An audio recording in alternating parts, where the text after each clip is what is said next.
You know that famous image of the Berlin Wall coming down? That's what we all think of when we hear Soviet collapse. But that's just the end of the movie. The real story, the one that actually matters, isn't about a big, sudden event. It's about a quiet, creeping rot that started decades earlier. So, what really happened? We've all heard the usual suspects, right? Gorbachev's reforms, the Cold War, popular uprisings, and sure, they're all part of the picture, but they're just symptoms. The actual disease? Well, that's something much deeper, much more fundamental. The truth is, the Soviet Union wasn't pushed over by some external force. It just crumbled. It was suffering from what you might call structural fatigue. Think of it like a piece of metal that's been bent back and forth over and over for years. Eventually, it just breaks. The whole system was exhausted, right down to its very bones. Okay, so let's walk through this. It basically happened in 3 distinct stages, like a domino effect. First, the economy quietly ground to a halt. That led to total political paralysis, where every attempt to fix things just backfired. And that paralysis is what finally caused the whole country to crack apart. So let's start at the beginning with stage 1. All right, stage 1, the economy's quiet death. And this wasn't some crisis that just popped up in the 1980s. No way. The roots of this problem go way back, deep into the 1970s. That supposedly mighty Soviet economic engine, it was running on fumes long before most people in the West had any idea. So you gotta ask, how did it ever get so big in the first place?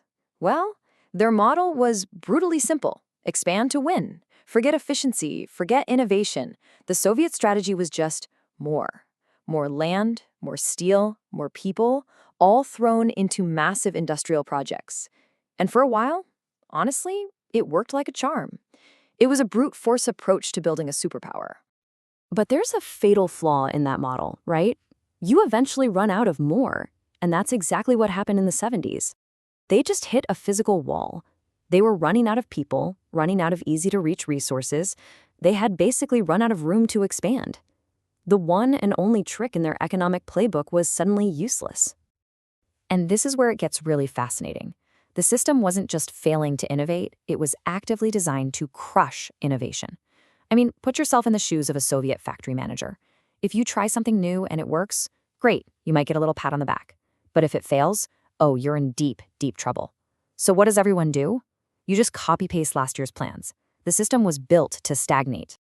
And here is the devastating result of that stagnation. Just look at this. As the entire world is sprinting into the computer age, the Soviet Union, well, they're not even in the race. Their computer adoption was a tiny, tiny fraction of the US's. They completely missed the starting gun for the next global revolution. And beneath the surface, the rot was everywhere. Their farms produced a third of what farms in Western Europe did. Their factories were 5 times less energy efficient than Japan's. And this one is just mind-blowing. Up to 40% of everything they made was lost or spoiled before it even got to where it was going. The entire economy was a leaky bucket, propped up only by oil exports. And when oil prices crashed in '86, someone pulled the plug. So that economic freefall leads us directly into stage 2. Now, obviously, with everything falling apart, they had to do something. But here's the ultimate paradox. The very act of trying to fix the Soviet Union is what made it self-destruct even faster. Why? Well, for starters, you had an army of 18 million bureaucrats. This was a massive, privileged class that controlled everything. For them, reform wasn't about saving the country. It was a direct threat to their power, their perks, their entire way of life. So, of course, they resisted it, sabotaging changes from the inside every step of the way. And this is the buzzsaw that Mikhail Gorbachev walked right into. His famous reforms, Glasnost and Perestroika, were intended to save the system. He wanted transparency. He wanted to restructure the economy. But the timing and the sequence, they were a catastrophe. Glasnost basically revealed decades of incompetence and lies, which just made people furious. And then Perestroika came along and caused immediate economic pain, making life even harder. I mean, think about this sequence. It was literally the worst possible order you could do things. First, you tell the public just how badly you failed them, making them angry. Then, you make their daily lives even more miserable through reforms. You are simultaneously fueling public rage while stripping away your own authority to control it. It was the perfect storm. And that brings us to the final spectacular act, stage 3, the implosion of the whole federation. With the economy shattered and the central government paralyzed, the one thing holding this diverse empire together, the absolute authority of the Communist Party, just vanished. You have to remember, the USSR was never really a single nation. It was a patchwork empire of over 100 ethnic groups, held together by force. As the economy tanked, oil-rich republics started feeling like they were being exploited just to prop up Moscow.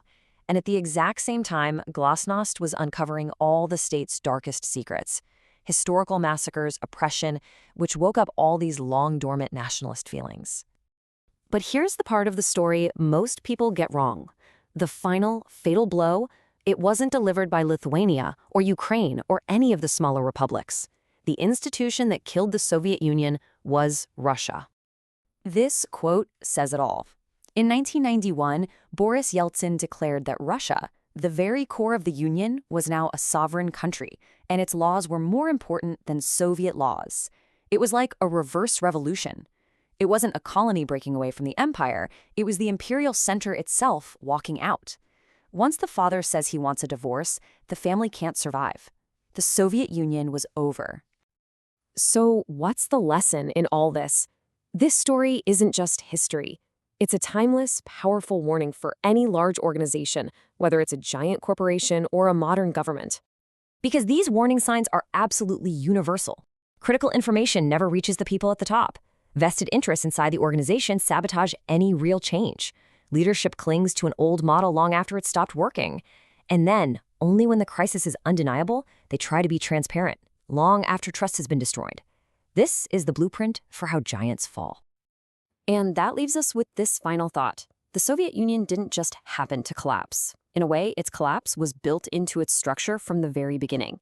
For any organization that cannot or will not change, its end is not a matter of if, but when. They don't suddenly fall apart. The crisis simply reveals the fact that they were already broken.